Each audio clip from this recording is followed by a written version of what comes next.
जी नहीं करना, जी नहीं करना, सिर्फ कैफेट लेक्चर 85। आज के लेक्चर का आगाज करते हैं। प्रीवियस लेक्चर में हमने using the work of internal auditor और using the work of expert ये कंसेप्ट्स डिस्कस किए थे चैप्टर 18। आज का हमारा जो लेक्चर होगा, जो संडे को हम रिकॉर्ड करवा रहे हैं, बहुत कम ऐसा होता है मेरी ज़िंदगी में कि जब संडे को मैंने क्लास रखी हो, लेकिन बहरहाल आपकी फरमाइश पे रख दी क्लास। आज की क्लास तीन हिस्सों में होगी। तकरीबन 45-50 मिनट के करीब ड्यूरेशन होगी हर हिस्से की। और इसमें सबसे पहले हमने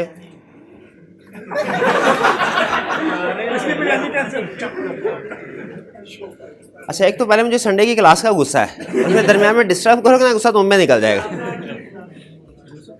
पहले हिस्से में हम जो चैप्टर 18 के क्वेश्चंस को डिस्कस करेंगे, फिर दूसरे हिस्से में चैप्टर 19 के कंसेप्ट्स को डिस्कस करेंगे जो फ्रॉड से रिलेटेड है, और तीसरे हिस्से में चैप्टर 19 के क्वेश्चंस को हम डिस्कस करेंगे, केस स्टडीज़ को।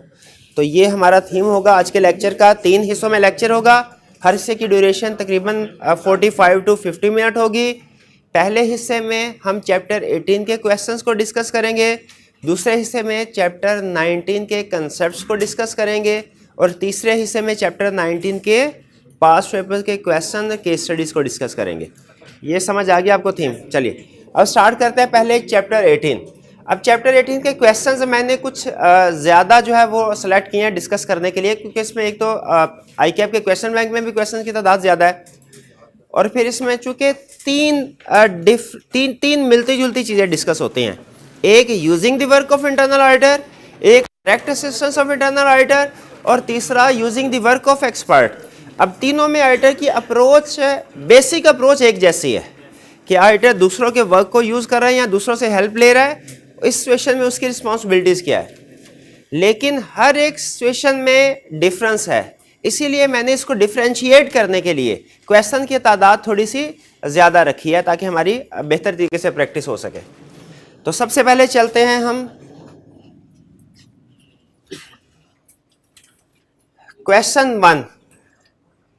Describe additional functions other than fraud investigation which the directors of a company could ask the internal audit department to undertake। यानी डायरेक्टर्स, एक कंपनी के डायरेक्टर्स इंटरनल ऑडिटर्स को कुछ भी फंक्शन परफॉर्म करने को कह सकते हैं। हमने स्टडी किया, और नॉर्मली जो फंक्शंस परफॉर्म करने को कहा जाता है उसकी लिस्ट भी हमने पढ़ ली थी। वो 5-6 फंक्शंस थे। वो कह रहे हैं उसमें एक फ्रॉड इन्वेस्टिगेशन का वर्क भी था कि अगर विद इन द ऑर्गेनाइजेशन कहीं पे लगे कि फ्रॉड हो रहा है तो वो उसकी इन्वेस्टिगेशन का टास्क इंटरनल ऑडिटर को दे सकते हैं। कह रहा है इसके अलावा बताइए कौन कौन से टास्क कहे जा सकते हैं। इसके अलावा कौन कौन से टास्क? जी भाई, मॉनिटरिंग ऑफ कंट्रोल्स, इसके अलावा एफिशिएंट, जी एग्जामिनेशन ऑफ फाइनेंशियल इंफॉर्मेशन, और examination of operating information, compliance with laws and act. बिल्कुल ठीक। यानी उस लिस्ट में से फ्रॉड इन्वेस्टिगेशन के अलावा जितने भी फंक्शंस हैं वो हमने सारे लिख देने हैं। अच्छा, सिर्फ हेडिंग लिखनी चाहिए कि 2-2 लाइन में एक्सप्लेन भी कर देना चाहिए? एक्सप्लेन भी कर देना चाहिए, ठीक है। 4 मार्क्स के साथ, आधे हाफ मार्क के साथ डेफिनेशन जस्टिफाइड है, लेकिन जब 1 नंबर है तो इसका मतलब है हमें एक आधी एक्सप्लेनेटरी लाइन भी लिखनी पड़ेगी। ये क्वेश्चन क्लियर? कोई प्रॉब्लम तो नहीं इसमें? इजी क्वेश्चन था। आगे चलते हैं।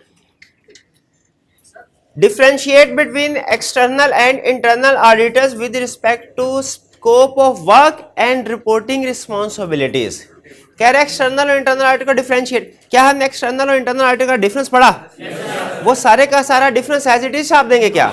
नहीं। अगर आप नोट करें तो उसने कहा है with respect to scope of work and reporting responsibility. यानी हमने डिफरेंस बताना है, लेकिन कौन से वाले पॉइंट जो स्कोप से रिलेट करते हैं और रिपोर्टिंग रिस्पॉन्सिबिलिटी से रिलेट करते हैं। जी भाई, स्कोप ऑफ इंटरनल ऑडिटर और एक्सटर्नल ऑडिटर में क्या फर्क है? इंटरनल ऑडिटर के स्कोप वाइड है, इसमें फाइनेंशियल इंफॉर्मेशन भी इंक्लूड होती है और ऑपरेटिंग इंफॉर्मेशन भी, जबकि और दूसरी चीजें भी, जबकि एक्सटर्नल ऑडिटर के स्कोप में सिर्फ और सिर्फ फाइनेंशियल इंफॉर्मेशन है।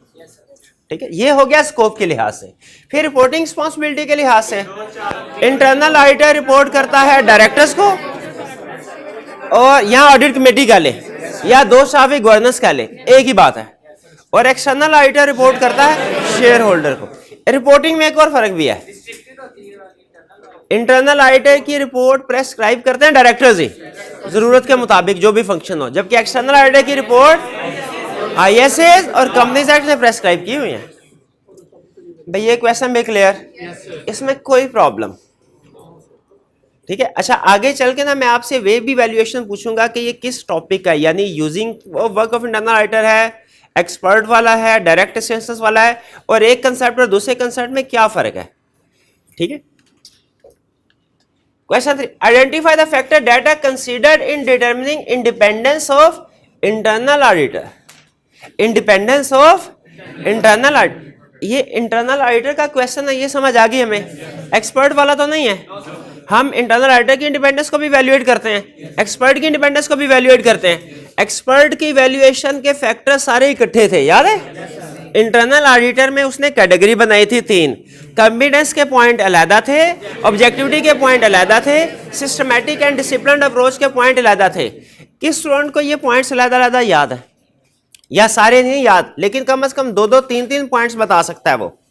या ये भी नहीं याद, लेकिन कम से कम इतना पता है कि इंटरनल ऑडिटर की वैल्यूएशन में 3 कैटेगरीज बनाई थी उसने, कॉन्फिडेंस की, ऑब्जेक्टिविटी की, सिस्टमैटिक एंड डिसिप्लिन अप्रोच, और स्टूडेंट ने वो पढ़ी हो। कितने स्टूडेंट ऐसे हैं कम से कम पढ़ा है? चले बस ठीक है, तकरीबन सब ने। तो हमें पता है कि अब वो पॉइंट कौन से, क्या सारे के सारे फैक्टर्स पूछ रहा है? इंडिपेंडेंस, अच्छा इंडिपेंडेंस का तो उस तीनों में कोई है ही नहीं फैक्टर। ऑब्जेक्टिविटी का मतलब इंडिपेंडेंस ही है, शाबाश।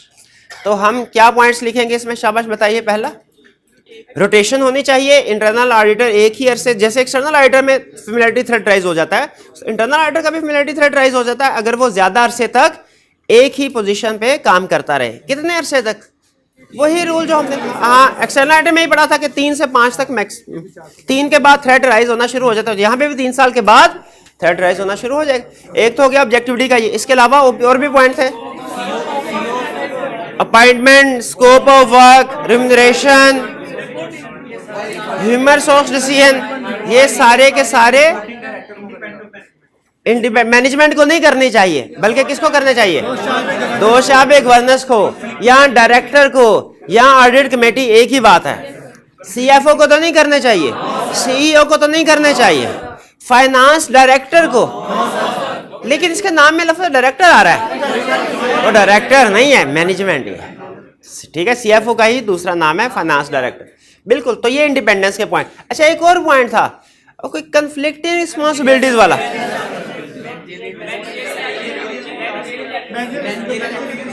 मैनेजेरियल डिसीजन मेकिंग में इसको इन्वॉल्व नहीं होना चाहिए। अच्छा डिजाइन याद है। चलें फिर एक मुश्किल सवाल पूछता हूं आपसे। 2 टर्म्स हैं, आप बता सकते हैं दोनों में क्या फर्क है? एक है design, implementation and operating effectiveness of control, और एक है monitoring of control. Internal auditor को एक काम करना चाहिए, एक नहीं करना चाहिए, मॉनिटरिंग ऑफ कंट्रोल करना चाहिए, design, implementation and operative control नहीं करना चाहिए। अच्छा, एक एग्जांपल से भी इसको समझ लेते हैं। Within the organisation 2 functions perform होते हैं, एक बैंक रिकंसिलिएशन स्टेटमेंट बनानी है, एक बैंक रिकंसिलिएशन स्टेटमेंट चेक करनी है। मॉनिटरिंग, डिजाइन इम्प्लीमेंटेशन में क्या आएगा? बीआरएस बनाना, और मॉनिटरिंग में उसको चेक करना। इंटरनल ऑडिटर को क्या कंट्रोल डिजाइन में इन्वॉल्व होना चाहिए? पक्की बात है। मॉनिटरिंग ऑफ कंट्रोल में इन्वॉल्व होना चाहिए। यस। इंडिपेंडेंस क्लियर हो गई, इसमें कोई प्रॉब्लम तो नहीं। अभी तक हमने कंसेप्ट सीखे इंटरनल ऑडिटर के फंक्शंस, हमने सीखा डिफरेंस, और हमने सीखा इवैल्यूएशन। क्विक सी रिवीजन करें साथ साथ, क्वेश्चन का मकसद यही होता है क्विक रिवीजन हो जाए। ठीक है, आगे चलें जी। कोई क्वेश्चन तो नहीं यहाँ पे? नेक्स्ट,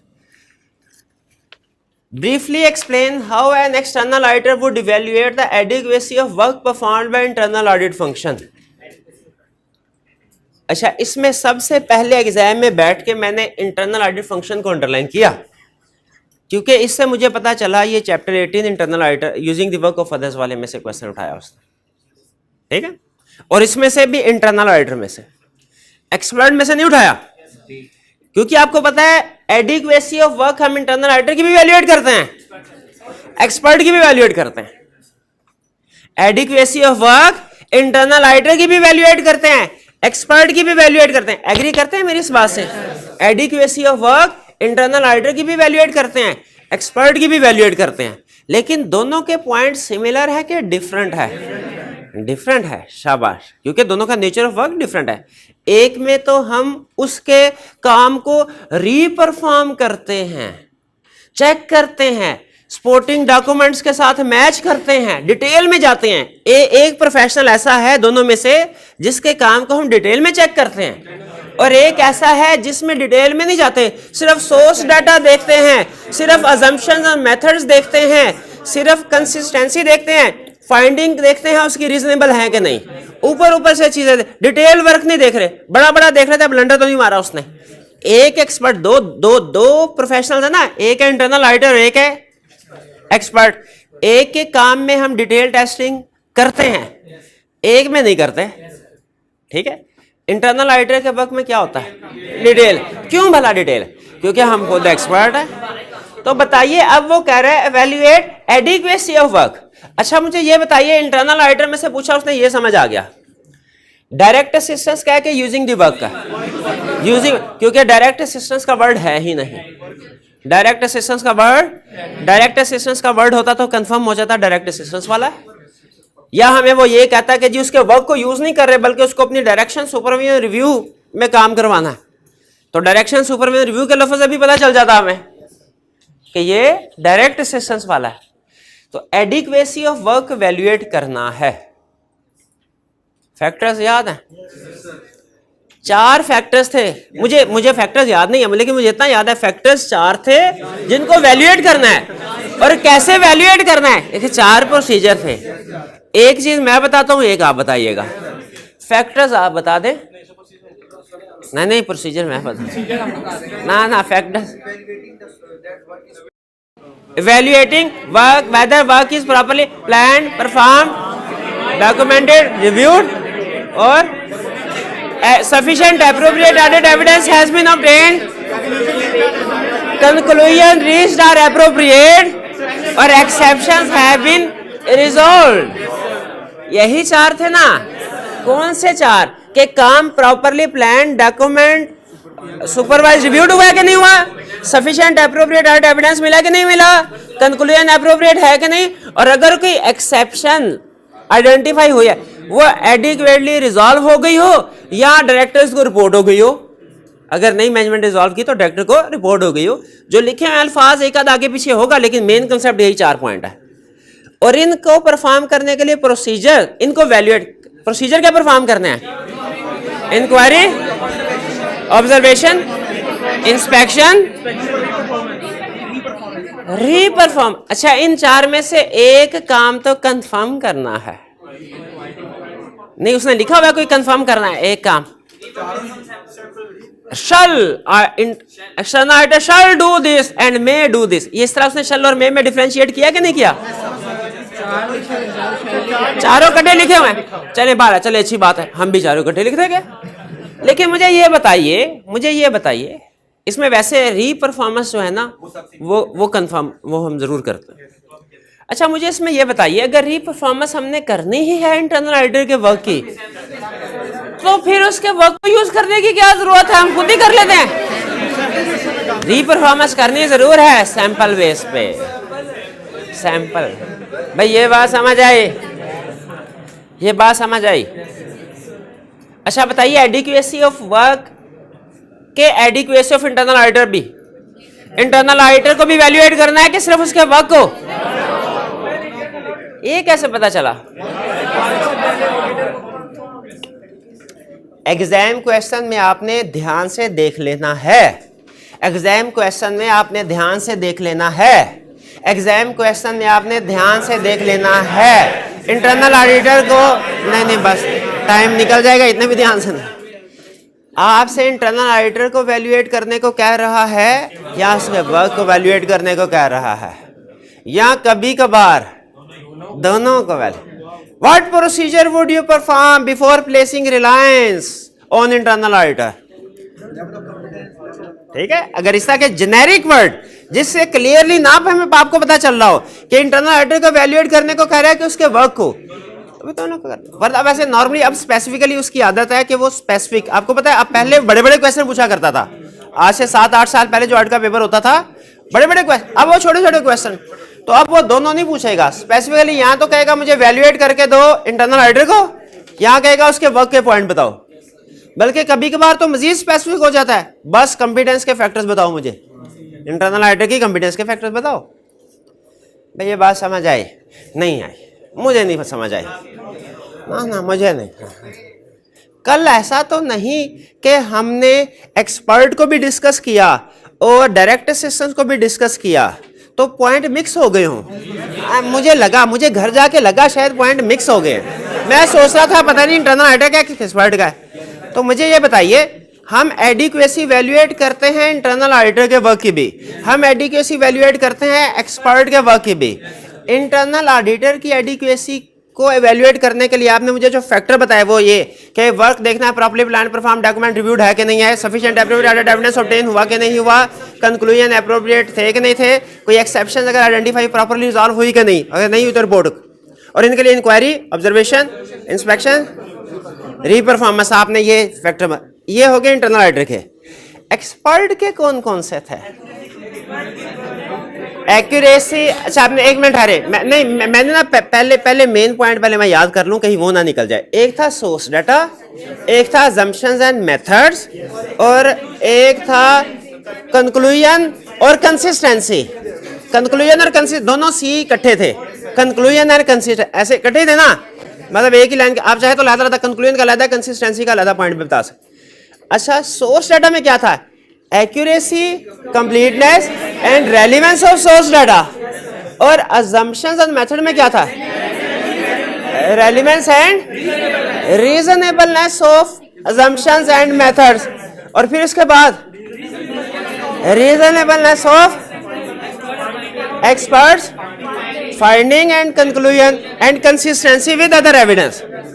अच्छा इसका मतलब है अगर हमें सोर्स डाटा याद कर लिया, उसके 3 पॉइंट तो एक्यूरेसी, कंप्लीटनेस एंड रेलिवेंस, जहां से सोर्स डाटा का एंड हुआ रेलिवेंस, वहां से अगले पॉइंट का आगाज हुआ relevance and reasonableness of assumption, और जहां पे इस फैक्टर का एंड हुआ वहां से तीसरे का आगाज हुआ reasonableness of conclusion and consistency with other.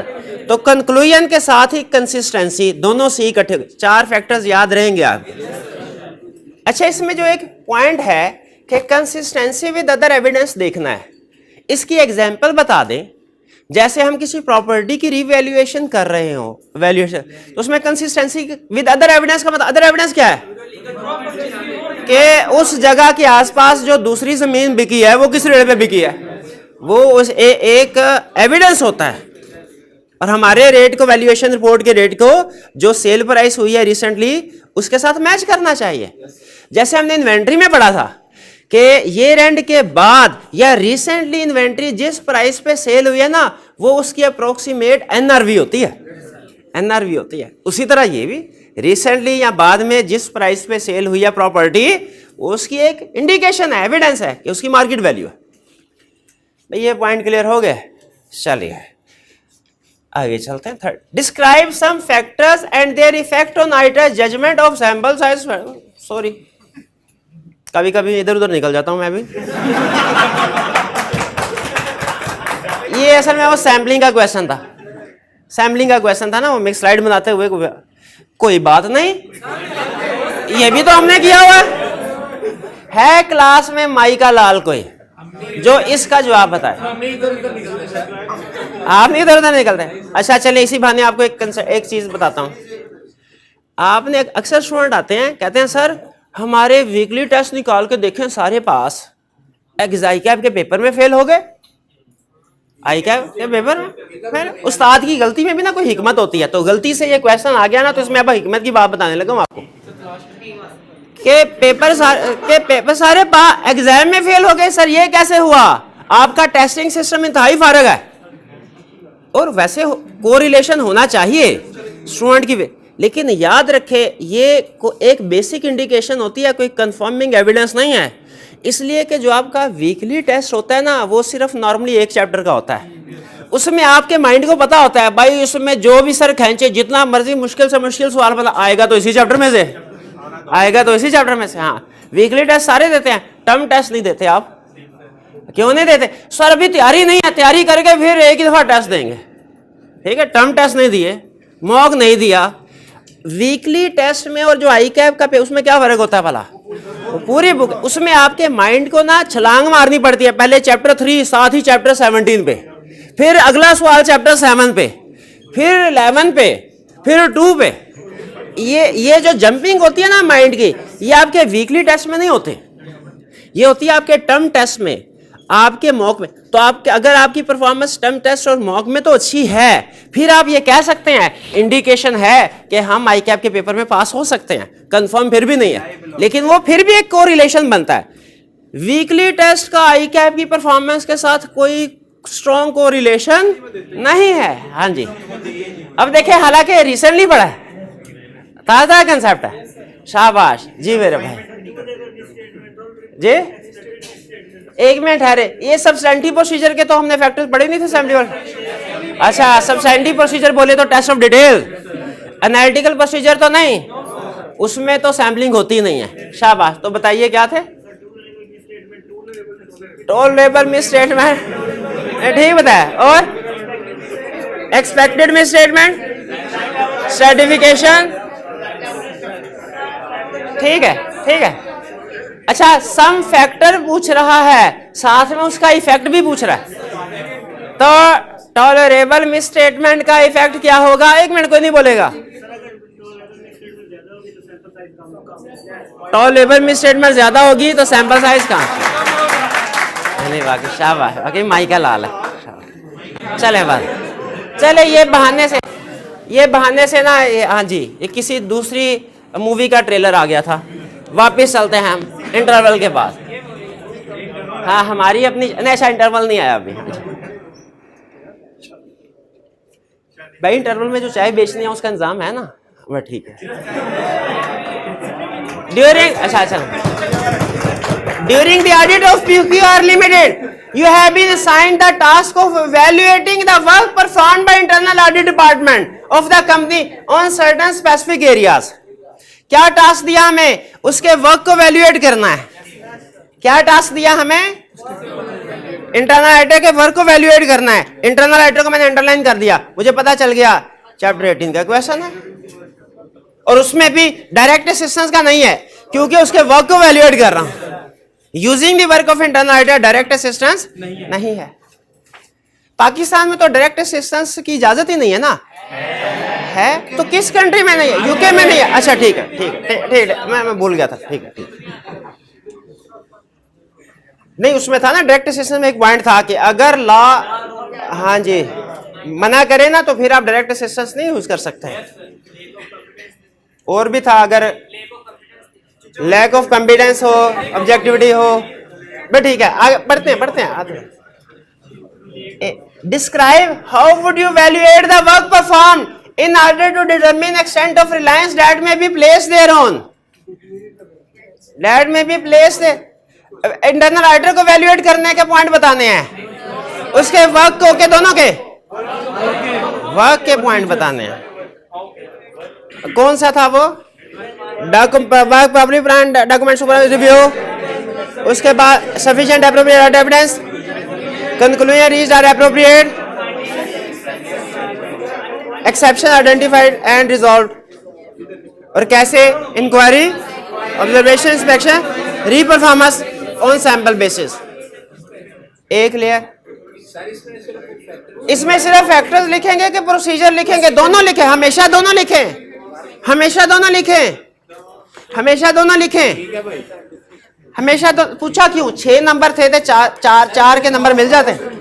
अगर 4 नंबर होते ना फिर भी मैं आपसे यही कहता क्या दोनों लिखे। दोनों से क्या मुराद, क्या लिखना है उन्होंने, दोनों से क्या मुराद, ये इन्होंने पूछा है सर सिर्फ फैक्टर्स लिखने हैं कि दोनों लिखने हैं। मैंने कहा दोनों लिखने हैं, ये दोनों से इसकी क्या मुराद थी। रीडिंग देना की कल रीडिंग देना, कैसे पता चला वाला मुझे, मेरे पास जादू है। आपके मुंह पे लिखा होता है। दोनों से मुराद अगर आप वो देखें उसमें एक फैक्टर्स भी था और प्रोसीजर्स भी थे, दोनों लिखेंगे, फैक्टर्स भी प्रोसीजर भी, फैक्टर्स भी प्रोसीजर। बाबा ठीक है। List the important difference between internal and external audit with respect to following. ये तो अभी हमने किया, independence, external auditor independent of entity होता है, internal auditor independent of entity नहीं होता, लेकिन इंडिपेंडेंट ऑफ मैनेजमेंट होना चाहिए। एग्जाम की केस स्टडी में नहीं होता, वो इंडिपेंडेंट ऑफ मैनेजमेंट भी नहीं होता। ऑब्जेक्टिव्स, एक्सटर्नल का ऑब्जेक्टिव क्या है, रीजनेबल एश्योरेंस, फाइनेंशियल। इंटरनल का ऑब्जेक्टिव क्या है, डायरेक्टर्स को खुश करना, जो डायरेक्टर काम कहा उन्होंने वो करना। रिपोर्टिंग, ठीक है ठीक। State any 4 factors which external auditor may need to consider while assessing a competence of internal audit function। internal audit function की competence को evaluate करने के लिए 4 फैक्टर्स, क्वालिफिकेशन, एक्सपीरियंस,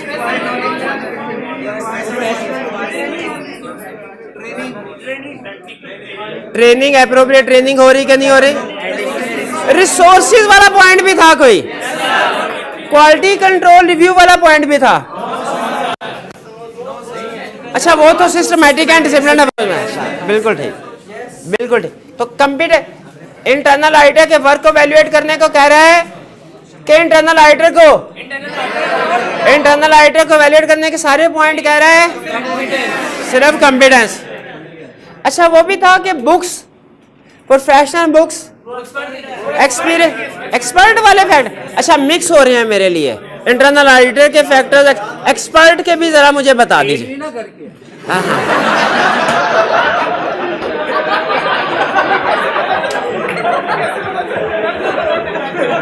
इसने बताया।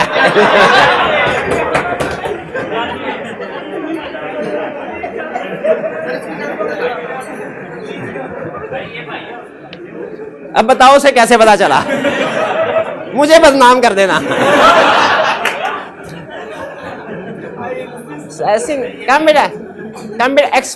एक्सपर्ट के ये मेरा भाई बताएगा। हाँ जी अच्छा अभी ऐसा था, सीरियस हो गया साथ जी मेरे भाई बता। एक्सपर्ट को की कंपिटेंस, कैपेबिलिटी, ऑब्जेक्टिविटी को वैल्यूएट करना है, रेलिवेंट फैक्टर्स बताइए।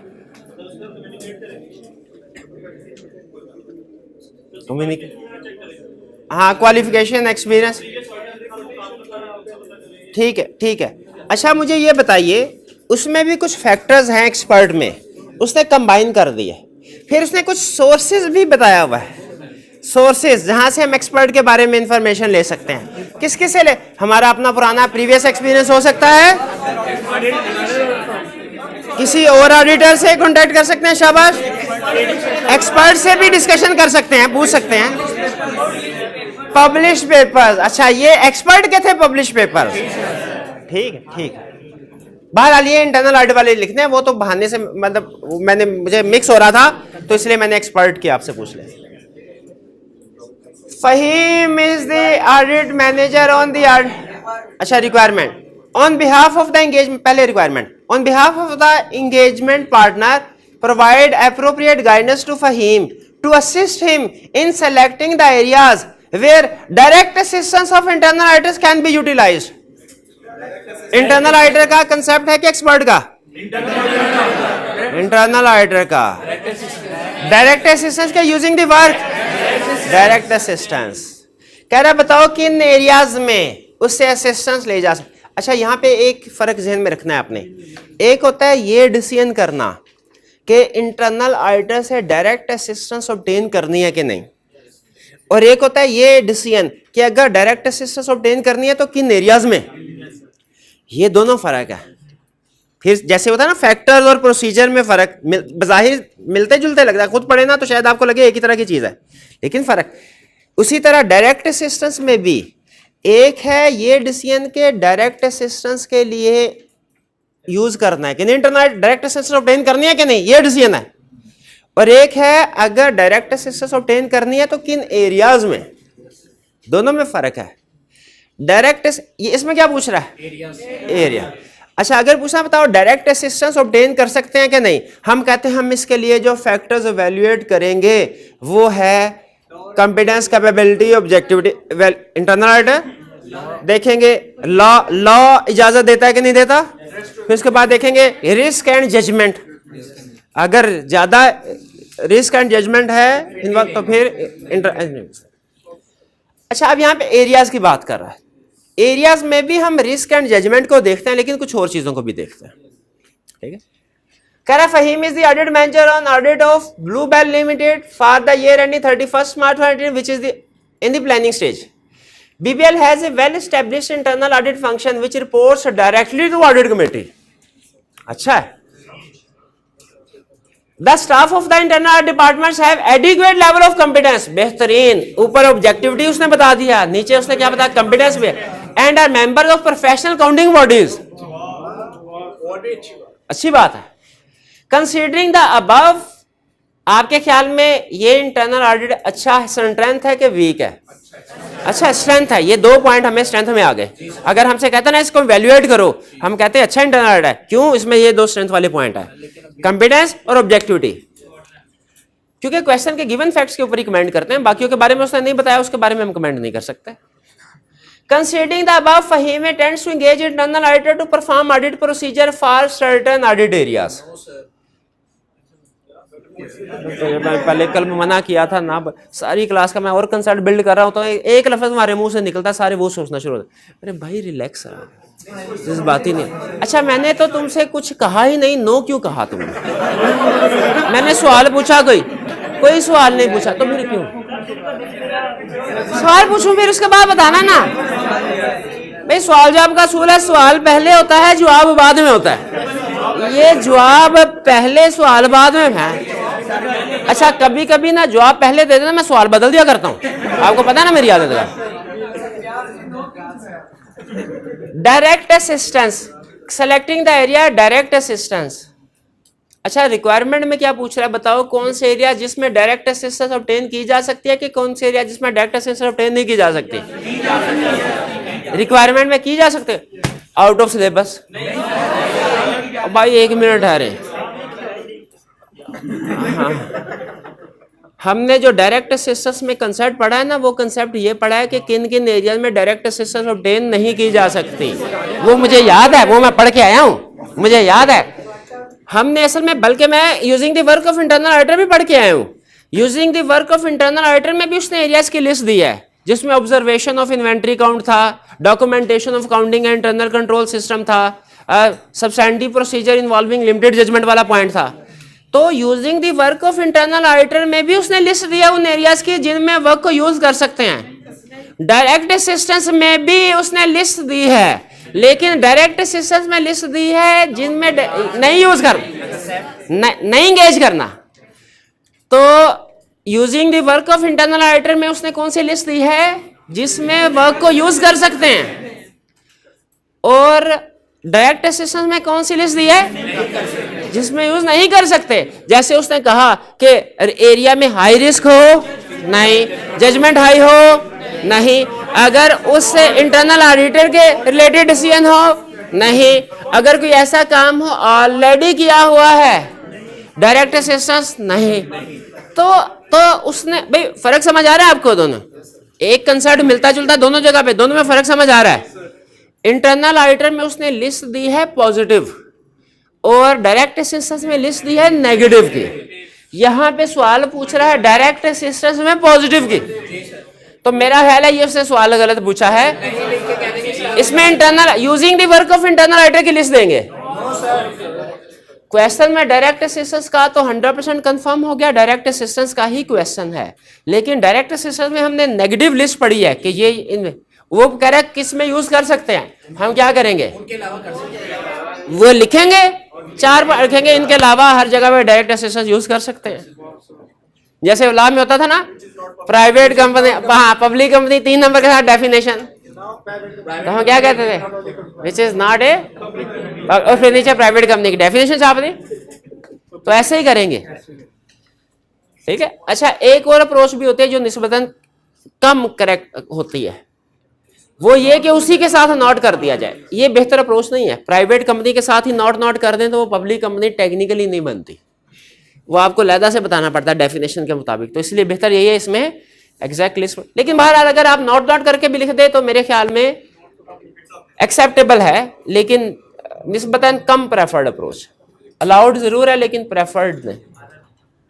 7 ये छोटा, state the matters to be documented by the external auditor if he uses the internal auditor for providing direct assistance on the audit।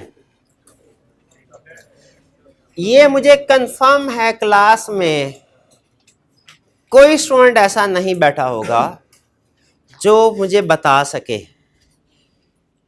क्या भला डॉक्यूमेंटेशन। आपको पता है डॉक्यूमेंटेशन रिक्वायरमेंट्स होती हैं। मटीरियलिटी के केस में हमने पढ़ा, प्लानिंग के केस में हमने पढ़ा स्ट्रेटजी डॉक्यूमेंट करो, ऑडिट प्लान डॉक्यूमेंट करो, रिवीजन हुई वो डॉक्यूमेंट करो। मटीरियलिटी के टॉपिक में पढ़ा डॉक्यूमेंटेशन, मटीरियलिटी लेवल डॉक्यूमेंट करो, बेसिस कैलकुलेशन करो, रिवीजन हुई वो करो, और क्या था सर्कमस्टेंसेस जिनकी वजह से रिवीजन हुई वो डॉक्यूमेंट करो डॉक्यूमेंटेशन रिक्वायरमेंट में। उसी तरह इस चैप्टर में using the work of other में भी डॉक्यूमेंटेशन रिक्वायरमेंट्स हैं। ये डॉक्यूमेंटेशन रिक्वायरमेंट तीनों जगह पे हैं, using the work of internal auditor में भी, डायरेक्ट असिस्टेंस में भी, एक्सपर्ट में भी। लेकिन फर्क है, फर्क है। एक कुछ पॉइंट हो सकता है सेम हो कि वैल्यूएशन जो उनकी करनी है, ठीक है, वैल्यूएशन जो करनी है इंटरनल ऑडिटर एक्सपर्ट वो शायद, लेकिन कुछ डिफरेंस है। किसी स्टूडेंट को याद है तीनों कंसेप्ट के document using the work of internal auditor में क्या डॉक्यूमेंटेशन रिक्वायरमेंट है, डायरेक्ट असिस्टेंस में क्या डॉक्यूमेंटेशन रिक्वायरमेंट है, और using the work of expert में क्या डॉक्यूमेंटेशन रिक्वायरमेंट है। मिक्स किए बगैर कोई स्टूडेंट बता सकता है? चल हाँ हाँ, एक में एग्रीमेंट आता। चले अब डायरेक्ट असिस्टेंस की बात कर ले, बाकियों को छोड़ देते हैं। डायरेक्ट असिस्टेंस भी हमने सही बता दिया, तो इसका मतलब है हमें कम से कम पॉइंट फर्क है। बताइए उसकी competence, capability, objectivity, systematic approach को वैल्यूएट वो डॉक्यूमेंट करना है, ठीक है। डायरेक्ट असिस्टेंस है। अच्छा, एग्रीमेंट जो उनके साथ डायरेक्ट असिस्टेंस के केस में एग्रीमेंट होता है, एग्रीमेंट डॉक्यूमेंट करेंगे। जो उससे क्या काम करवाया उसकी नेचर एंड एक्सटेंट डॉक्यूमेंट करेंगे। तो जो काम करवाया वो डॉक्यूमेंट किया, तो रिव्यू किसने किया वो भी डॉक्यूमेंट करेंगे। रिव्यू किसने किया, कब किया, कैसे किया, और जो वर्किंग पेपर से, क्योंकि वो हमारे हैं, वर्किंग पेपर किसके हैं वो भी डॉक्यूमेंट करेंगे। Using the work of internal auditor में वर्किंग पेपर हमारे नहीं होते, डायरेक्ट असिस्टेंस में वर्किंग पेपर हमारे होते हैं। ये बात समझ आई।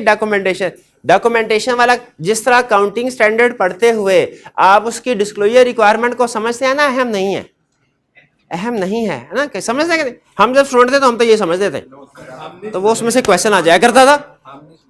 आप नहीं समझ, बिल्कुल उसी तरह जिस तरह काउंटिंग स्टैंडर्ड में डिस्क्लोजर रिक्वायरमेंट होती है ना, उसी तरह हर ऑडिटिंग स्टैंडर्ड में डॉक्यूमेंटेशन रिक्वायरमेंट है। तो इसको याद रखेंगे, डॉक्यूमेंटेशन रिक्वायरमेंट। अच्छा, आप कोई स्टूडेंट बता सकता है और कहाँ यूज हुई है?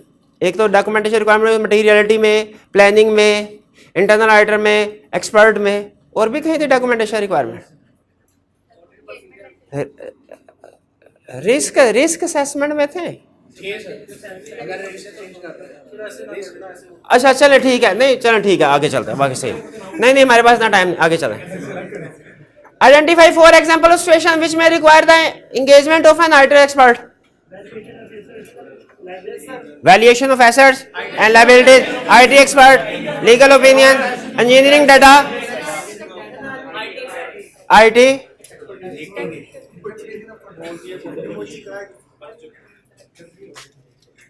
As the manager on audit of Masoom limited you want the management to appoint expert to assist you on certain matters.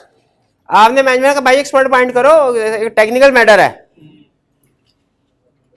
Explain the circumstances where writer may use the work of an expert, वही पिछले वाला सवाल। And the writer responsibility in this regard. अच्छा, internal auditor के case में दो बड़ी responsibility थी।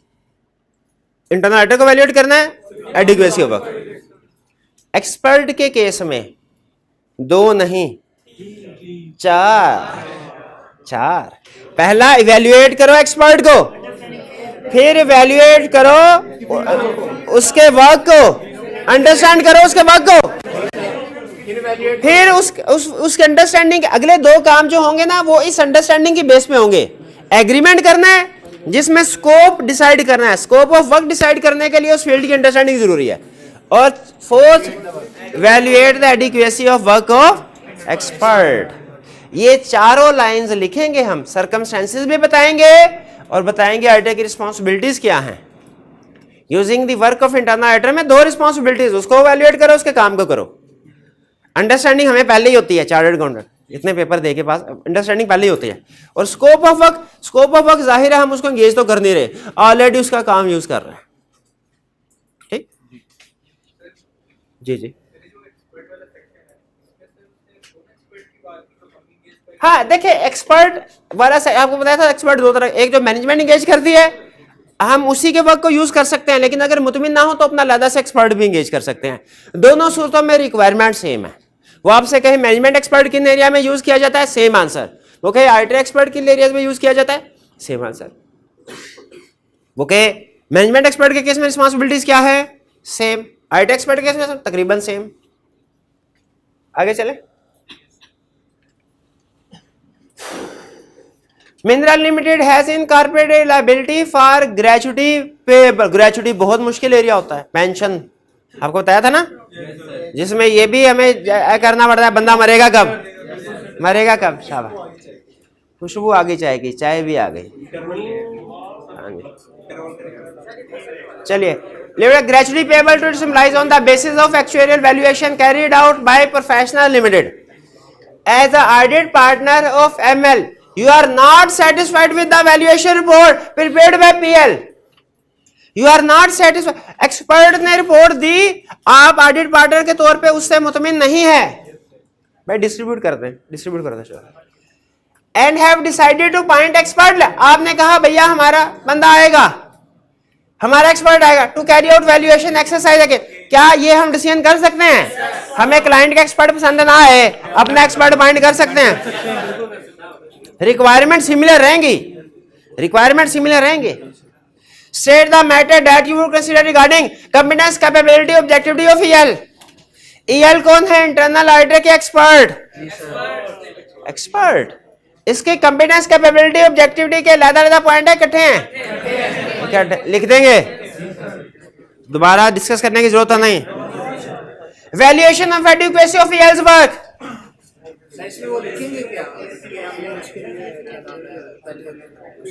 अच्छा, इन्होंने कहा सर ठहर जाए, कंपेटेंस, कैपेबिलिटी, ऑब्जेक्टिविटी में हमने फैक्टर्स लिखने हैं, क्या सोर्सेज भी लिखने हैं कि नहीं लिखने हैं? 3 नंबर है, नहीं लिखने, एक दो लिख दे, एक दो लिखना नहीं, 5 में 3-4 लाइनें ही होंगी, नहीं कि सिर्फ छोटे छोटे पॉइंट्स हैं। टाइम मिले तो वो भी लिख दीजिएगा। वो क्या लिख देंगे? हाँ जी, सोर्सेज जिसमें था पब्लिश पेपर्स भी, पब्लिश बुक पेपर्स भी, पर्सनल एक्सपीरियंस भी था, वही। Evaluation of adequacy of EL's work, source data, assumption and methods, conclusion, reasonable और कंसिस्टेंसी विद, ये 4 पॉइंट। और इनके साथ वो तो जोड़ देंगे ना चारों के, accuracy, completeness, relevance and reasonableness of, ठीक। बस briefly discuss the course of action in case you are not satisfied with the work performed by EL. अच्छा, ये कोई बहुत ही मुझे कोई ना दुनिया से अवजार किस्म का पार्टनर लग रहा है। पहले मैनेजमेंट के एक्सपर्ट से भी मुतमिन नहीं हुआ, अपना अभी उससे भी मुतमिन नहीं है, तो है भाई इतने सारे तो खुद कर लो, खुद कर लो। और अगर खुद करने से भी सफिशिएंट एप्रोप्रिएट एविडेंस नहीं मिलता, स्कोप लिमिटेशन, शाबाश। अब और कोई नहीं बोलेगा। इफेक्ट मटेरियल है तो क्वालिफाइड ओपिनियन, और इफेक्ट परवेसिव है तो एडवर्स ओपिनियन। एक मिनट है रे, हैं? किधर पहुंचे हो? ठीक है ना? नहीं, डिस्क्लेमर ऑफ ओपिनियन, बिल्कुल ठीक।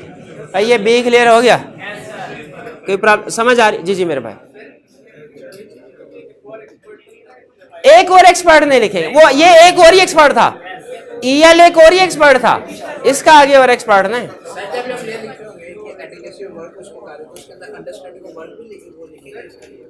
आगे चलते हैं।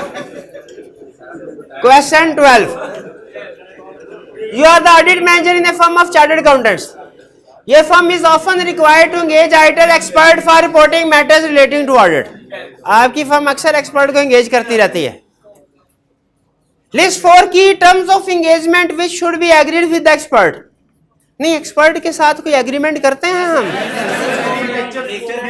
नेचर एंड स्कोप के क्या काम करना है, रिस्पॉन्सिबिलिटीज क्या है हमारी, कॉन्फिडेंशियलिटी, ताकि फॉर्म ऑफ एक्सपर्ट।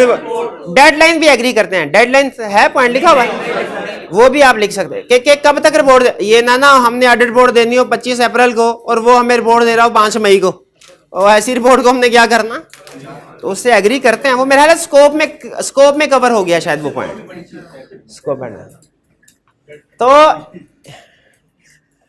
हाँ, इससे मुझे एक और कंसेप्ट याद आ गया, टर्म्स ऑफ एंगेजमेंट। ऑडिटर के साथ भी तो एग्री करते हैं मैनेजमेंट, उसमें भी तो कुछ पॉइंट होते हैं। इसमें 4-5 थे, उसमें मेरा ख्याल 5 थे कि 6 थे? 6 थे। कौन कौन से थे? स्कोप, नेचर एंड स्कोप उसमें भी था, रिस्पॉन्सिबिलिटीज उसमें भी थी, रिस्पॉन्सिबिलिटीज ऑफ ऑडिटर भी थी, रिस्पॉन्सिबिलिटी ऑफ मैनेजमेंट भी थी, terms of engagement, applicable financial reporting framework भी था। एक्सपेक्ट, अच्छा ये फॉर्म ऑफ रिपोर्ट था उधर? हाँ, form, expected form and content of report to be issued, plus a statement that this may be different from actual. भूल गए आप? अच्छा यार, चले ठीक। Specify the factors which should be considered in evaluating adequacy of work performed by expert. वही जो पहले थे, source data, assumption and methods, findings और consistency, conclusion और consistency। नहीं पिए भी, साथ साथ चाय पिए, कोई इशू नहीं है मुझे, पिए। 13, You are the engagement manager on audit of Chill Limited. जैसे ट्रेनिंग स्टूडेंट वैसा client. During the course of audit, you have been provided an actuarial valuation report on the company's employee retirement benefit scheme. Employee retirement benefit scheme किसको कहते हैं? मतलब pension को। You have noted that the report has been prepared by Messrs. Sleem and Company, which is not well known to you. Slim and company कौन है? पता ही नहीं। Slim and company कौन है? पता ही नहीं। Regard briefly discuss the matter that you would consider before using the report prepared by slim and company. अच्छा, इसमें थोड़ा सोचना पड़ेगा। सिर्फ मुझे इतना बता दीजिए, बड़ा डिसीजन मुझे करवा दीजिए। पहले requirement that you would consider before using the report prepared by, matters you would consider before using the report prepared by Salim and company की रिपोर्ट को यूज करने से पहले क्या मैटर कंसीडर करेंगे? क्या सिर्फ एडिक्वेसी ऑफ वर्क के पॉइंट लिखेंगे या इवैल्यूएशन ऑफ एक्सपर्ट भी? ये बड़ा डिसीजन है। कितने स्टूडेंट्स का ख्याल है दोनों लिखेंगे? कितने स्टूडेंट्स का ख्याल है सिर्फ उसने खास तौर पे रिपोर्ट का जिक्र किया है तो सिर्फ एडिक्वेसी ऑफ वर्क लिखेंगे? और कितने स्टूडेंट ऐसे हैं जिनका ये ख्याल है कि रिपोर्ट एडिक्वेसी ऑफ वर्क लिखेंगे, लेकिन चूंकि एम्बिग्विटी है तो सर ने कहा था जब एम्बिग्विटी तो थोड़ा सा ज्यादा लिख देना है, तो दोनों लिख देंगे। शाबाश। यही सोचा था ना कि थोड़ी सी एम्बिग्विटी मुझे भी है, इसमें क्लियर एम्बिग्विटी मुझे भी है, लेकिन एग्जाम में बैठ के दोनों वर्क वाले तो लिखने ही लिखने हैं, साथ में थोड़े से वो भी लिख दें। हाँ, वो वाले कौन से? Evaluating the competence, capability and objectivity of expert के पॉइंट्स 3-4। सोर्सेज वाले ना लिखें, सोर्सेज वाले ना लिखें। एक्सपर्ट है, एक्सपर्ट ही है। ये मैं अभी मना किया तेरे को भी, तू क्यों नहीं चुप हो जाता?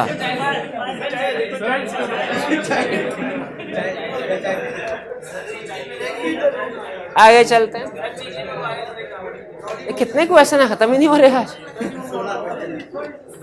When expertise in a field other than counting or writing is necessary to obtain sufficient appropriate added evidence, auditor has to determine whether to use work of auditor's expert.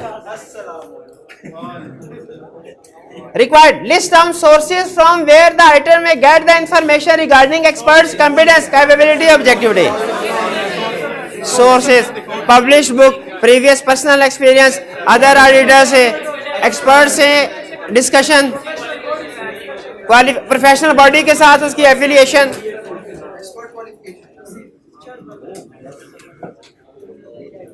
ISA 640 पता नहीं क्या होता है, ये कुछ होता होगा। Using the work of an expert, ये स्टैंडर्ड है जो एक्सपर्ट से रिलेट करता है, बता दिया उसने।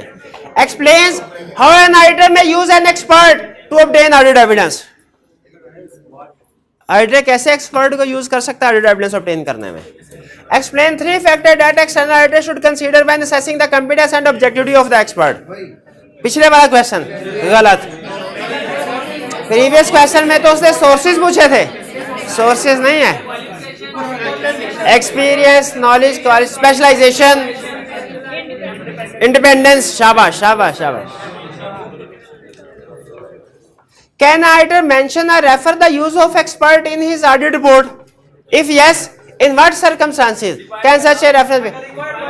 नॉर्मली नहीं लिखा जाता लेकिन इंक्लूड किया जाता है रेफरेंस। अगर रिक्वायर्ड बाय लॉ हो, 3 केसेस में रिक्वायर्ड बाय लॉ हो तब, बेसिस ऑफ मॉडिफिकेशन को एक्सप्लेन करना हो तब, और तीसरा जबकि ऑडिट मैटर, जिस एरिया में एक्सपर्ट को यूज करते हैं वो की ऑडिट मैटर देते हैं कि नहीं, और वो रिपोर्ट में आता है कि नहीं।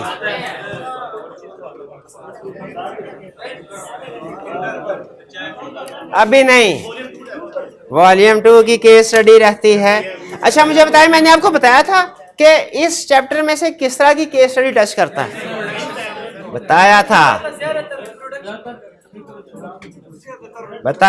ज्यादातर रिप्रोडक्शन ये बताया था, उसके बाद कहा भी था एक तरह की केस स्टडी टच करता है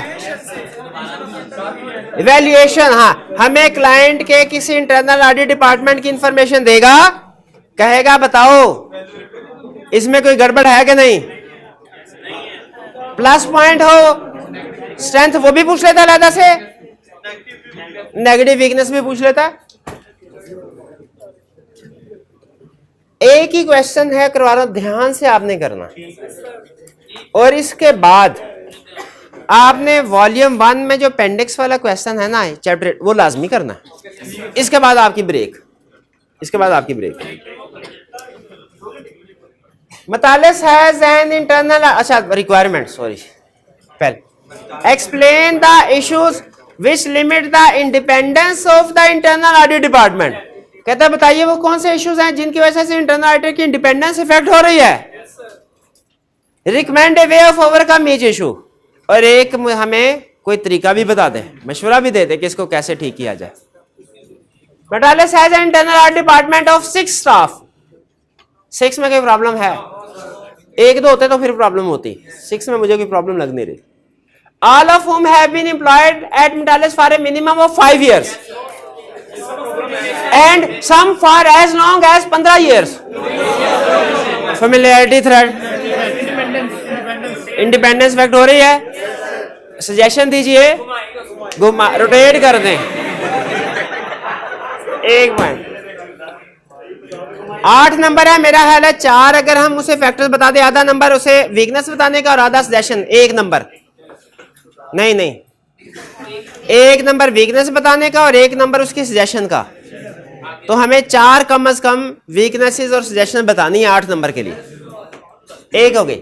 इन the past chief internal auditor appoint staff within the internal audit department.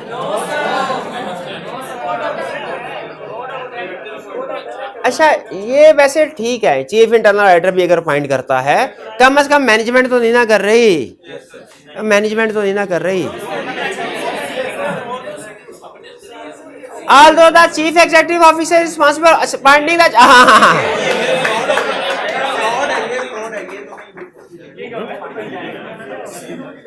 तो इसका मतलब है, जाहिर है जब उसे चीफ इंटरनल ऑडिटर को पॉइंट खुद पॉइंट कर रहा है तो अपना बंदे रखेगा जो उसकी. ये छोटा मसला नहीं है, बड़ा मसला है. छोटा मसला नहीं है, बड़ा मसला है. हाँ जी, आगे चलें. जैसे स्टूडेंट करते हैं, आप लोग करते हैं, एक चैप्टर के सारे क्वेश्चन कर लिए और दूसरा चैप्टर बिल्कुल ही छोड़ दिया. हालांकि टाइम हो तो बेहतर अप्रोच क्या होती है, दोनों चैप्टर्स के आधे आधे क्वेश्चन कर लो. हाँ? तो देखिए, एक हाँ, उसने अपॉइंटमेंट जूनियर स्टाफ की इंटरनल ऑडिटर वाले कर रहा है, लेकिन इंटरनल ऑडिटर की अपॉइंटमेंट, तो दूसरा मसला आ गया नहीं. अब इसमें होना क्या चाहिए, अपॉइंटमेंट किसको करनी चाहिए? डायरेक्टर्स या ऑडिट कमेटी को. एक ही बात है, डायरेक्टर्स या ऑडिट कमेटी, या 2 से आप एक वनस लिख लें. 2 मसले हो गए. कह रहा chief internal auditor reports directly to finance director. ये कैसे डायरेक्टर? अच्छा, डायरेक्टर सीएफओ है. यस, तो इसको किसको रिपोर्ट करनी चाहिए? बोर्ड ऑफ डायरेक्टर्स को, या ऑडिट कमेटी को, या 2 से आप एक वनस को. 3 पॉइंट हो गए हमारे. The finance director also assists the chief internal auditor in deciding on scope of work of the internal department. Scope of work क्या फाइनेंस डायरेक्टर को डिसाइड करना चाहिए? इंडिपेंडेंस फारग हो गए. किसको करना चाहिए फिर? Audit committee. 4 पॉइंट हो गए. All counting system are computerized with the internal audit department frequently advising and implementing controls within those systems. ये है conflicting responsibilities. Design and implementation of control का काम किसको करना चाहिए? मैनेजमेंट को. इंटरनल ऑडिटर को नहीं करना चाहिए. भाई क्लियर हो गया ये? चलिए लास्ट वाला देखिए. डिजाइन और इम्प्लीमेंटेशन कंट्रोल मैनेजमेंट की रिस्पॉन्सिबिलिटी है. अगर आप मैनेजमेंट की रिस्पॉन्सिबिलिटी ऑडिटर को दे देंगे, इंटरनल ऑडिटर को, तो कंफ्लिक्टिंग रिस्पॉन्सिबिलिटी हो जाएगी ना. जो काम जिसने चेक करना है वही जब काम कर रहा होगा तो चेक किसने करना? Self review thread. बहुत अच्छा नाम दिया, सेल्फ रिव्यू थ्रेड आ जाएगा इधर. जैसे ऊपर फैमिलियरिटी थ्रेड आ गया था, सेल्फ रिव्यू थ्रेड आ गया. शाबाश. इस चैप्टर में थ्रेड लिख सकते हैं, ठीक है. उस कंसेप्ट वो अप्लाई होता है, लिख सकते हैं आप, लेकिन एग्जैक्टली वही नहीं. सारा सेफगार्ड भी वही नहीं छाप देने ना, उससे कोड ऑफ एथिक्स से सवाल बना दें. चलिए, ये था हमारा पहला हिस्सा, यहाँ पे खत्म होता है. 15 मिनट 10 मिनट की ब्रेक, 10 मिनट की ब्रेक है. 10 मिनट के बाद दोबारा मिलते हैं. चलिए.